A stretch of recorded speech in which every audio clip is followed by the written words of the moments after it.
A paz seja convosco, amadas do Pai.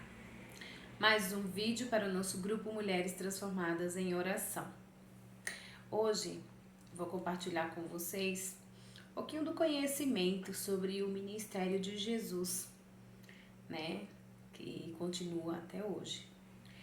Então, eu vou estar compartilhando com vocês, todo o estudo, que eu fiz sobre o ministério de Jesus, que diz assim: o ministério de Jesus Cristo na Terra começou com sua encarnação. A Bíblia diz que por obra e graça do Espírito Santo, Jesus foi concebido de uma jovem virgem de Nazaré chamada Maria. Está escrito em Mateus 1,18, que diz: foi assim o nascimento de Jesus Cristo. Maria, sua mãe, estava prometida em casamento a José, mas antes que se unisse, achou-se grávida pelo Espírito Santo. Então aqui já começou o ministério de Jesus. Os estudiosos geralmente organizam o ministério de Jesus Cristo em duas grandes etapas: a sua humilhação e a sua exaltação. A sua exaltação permanece até hoje e se estenderá por toda a eternidade. A ideia de entender o ministério de Jesus como sua humilhação não está relacionada apenas à sua origem humilde na terra, mas ao que ele precisou deixar para trás ou de lado, mas para poder assumir a forma de servo, ser achado verdadeiramente humano como nós. Aqui jamais podemos nos esquecer de que o ministério de Jesus não foi exatamente igual ao dos profetas do Antigo Testamento, por exemplo, Isso porque, embora Cristo tivesse sido feito plenamente homem, ele também era plenamente Deus. Em outras palavras, durante seu ministério, Jesus não deixou de ser Deus para ser homem, mas ele assumiu a natureza humana, abrindo mão temporariamente dos seus privilégios como Deus. O começo do ministério de Jesus na terra, contrariando a expectativa judaica de que o Messias prometido nasceria num berço de ouro, a Bíblia nos afirma sobre como Jesus Cristo nasceu de forma humilde na pequena cidade de Belém. Em seguida, conforme mandava a lei, Jesus foi circuncidado e consagrado no templo em Jerusalém. Está escrito em Lucas, capítulo 2, versículo 21 e 22.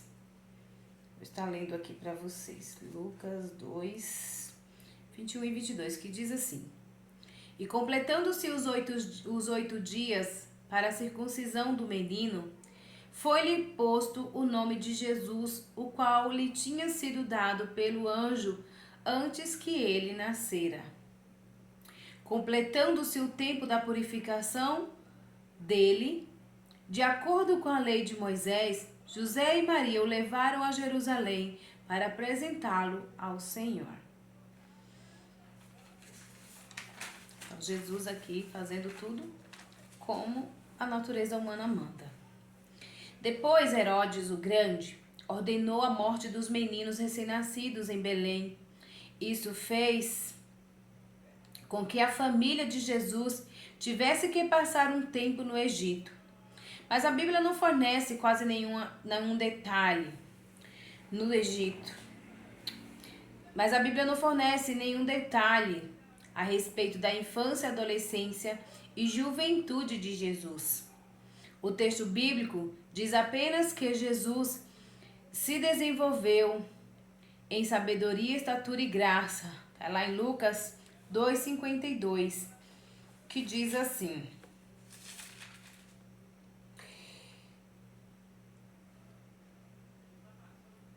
Jesus ia crescendo em sabedoria, estatura e graça diante de Deus e dos homens.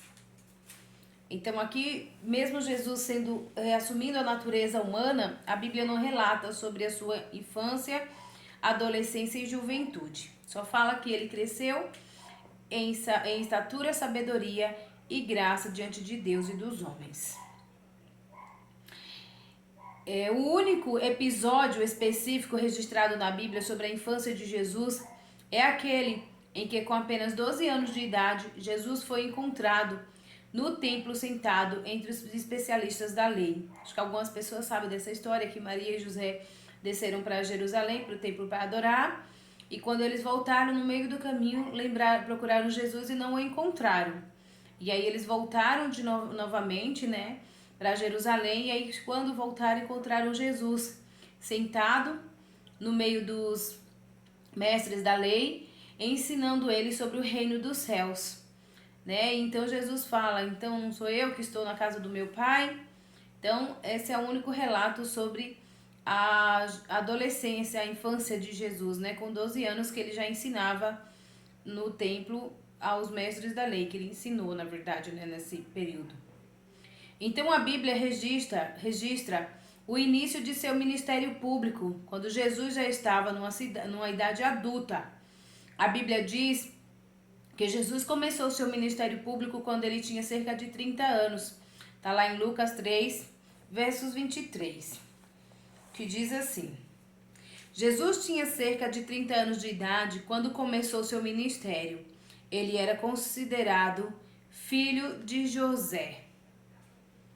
Então, aqui relata quando ele começou seu ministério público, porque até então Jesus se encontra só nesse episódio aqui de 12 anos, quando ele estava, né, no templo, que ele ficou lá. À luz dos textos dos evangelhos, especialmente do evangelho de João, parece que o ministério público de Jesus durou cerca de 3 anos.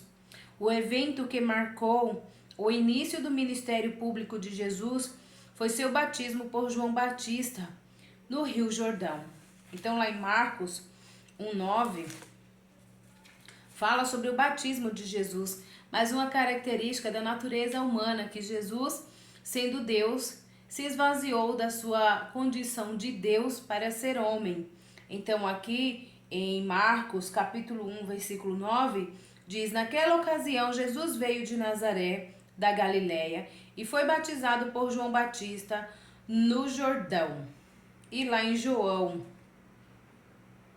capítulo 1, versículo 28, dá mais algumas informações sobre isso, né? Então aqui, ó, tudo isso aconteceu em Betânia, do outro lado do Jordão, onde João estava batizando, né? Então a gente lembra dessa passagem onde João está batizando no Jordão, e aí ele vê Jesus de longe e diz: eis o Cordeiro de Deus que tira o pecado do mundo, né? E ele fala que ele não é digno nem de desatar as suas sandálias, né? Então aqui foi quando se iniciou o episódio mais claro, né, do ministério de Jesus. Então, o desenvolvimento do ministério público de Jesus, depois de ser batizado, Jesus foi conduzido pelo Espírito Santo ao deserto. Ali ele venceu a tentação de Satanás, que a maioria das pessoas conhece, que está escrito lá em Mateus 4, né, onde ele já tinha passado 40 dias e 40 noites sem comer e sem beber, né, apenas pelo Espírito, e aí Satanás vem e tenta ele com comida, com riquezas, com reinos e muitas outras coisas. Então, ali Jesus, na natureza humana, ele consegue também vencer essas tentações de Satanás, né? Daí em diante, os evangelhos pontuam os destaques do ministério de Jesus. Ele curou, né? Ele curou doentes, ele multiplicou alimentos, expulsou demônios, controlou as forças da natureza e ressuscitou mortos. Então Jesus, na condição humana, sendo ele homem e ao mesmo tempo sendo Deus, né? Ele curou doentes, ele multiplicou alimentos, expulsou o demônio, controlou as forças da natureza e ressuscitou mortos. Mas tudo isso servia para testemunho acerca da sua identidade como filho de Deus e validar a sua mensagem acerca do reino dos céus. Além disso, a Bíblia também diz muitas coisas que Jesus fez ao longo do seu ministério terreno, que não foram registrados na Bíblia, que está escrito em João, capítulo 20, versículo 30. Então, aqui em João 20, 30, diz o seguinte: Jesus realizou na presença dos seus discípulos muitos outros sinais milagrosos que não estão registrados neste livro. Então, Jesus, na condição humana, ele realizou muitos milagres que a Bíblia não registrou, porque seria muitos, né? Então, ficaria muito extenso. A Bíblia diz que a gente tem que crer, né? Simplesmente sem ver. Então, geograficamente, o ministério de Jesus se desenvolveu principalmente na Galileia, mas também na Judéia e Pérea. Já a última semana do ministério de Jesus, antes da crucificação, se deu na cidade de Jerusalém. Jesus foi traído por um dos seus discípulos, Judas Iscariotes. A gente lendo na Bíblia, a gente vê que Judas foi o traidor, né?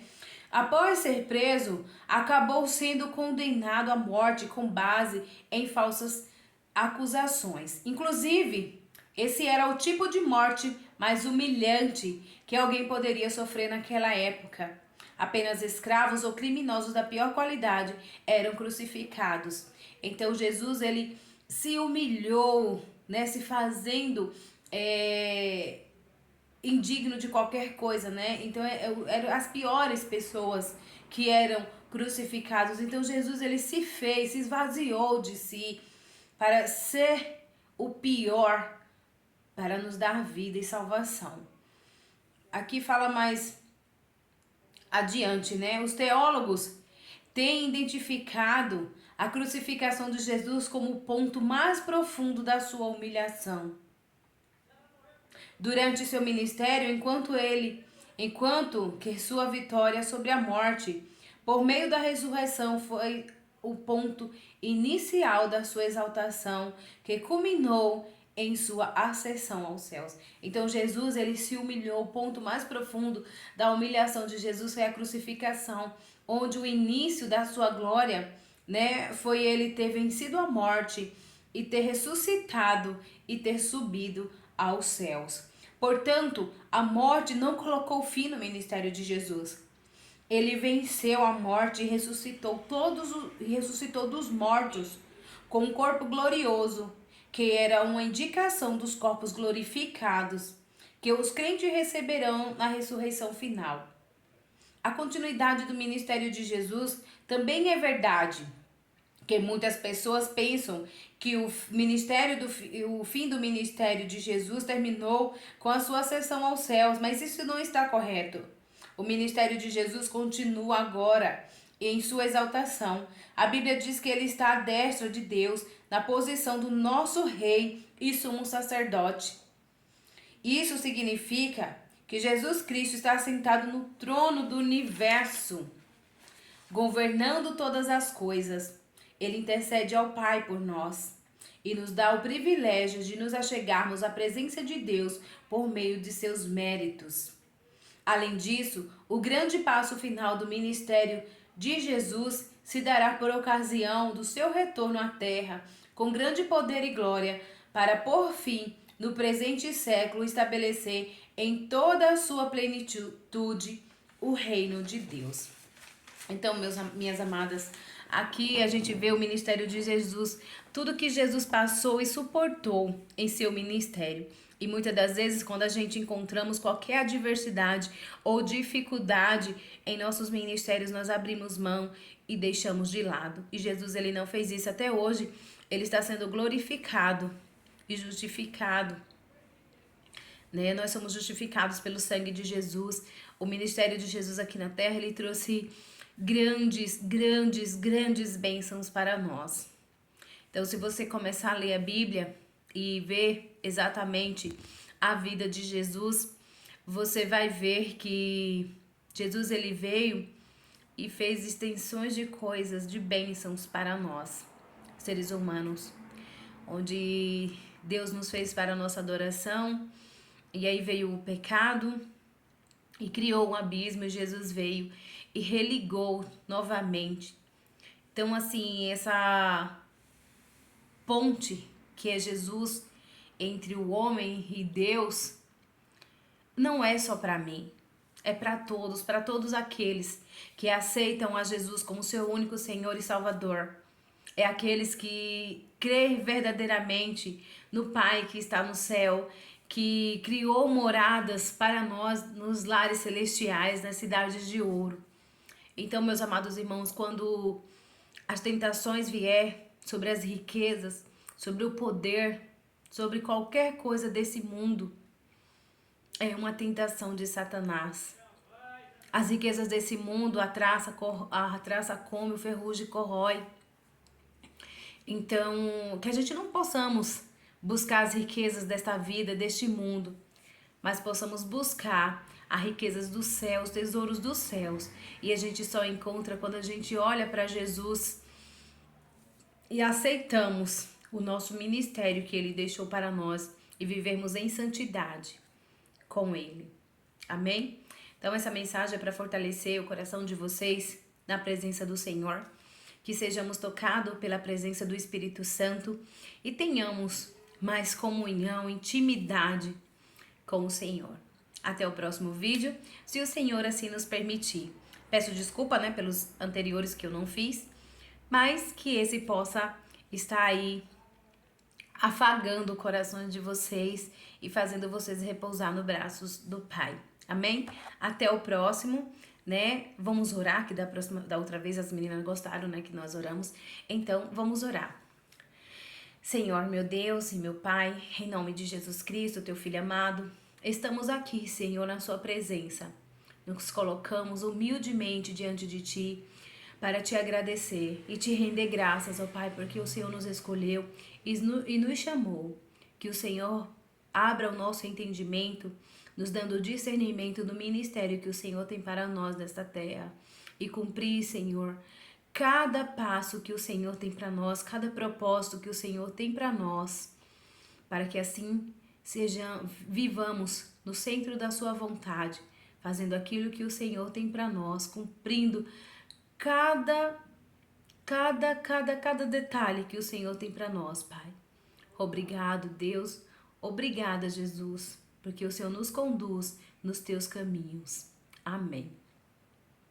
Então, até o próximo vídeo. Tchau!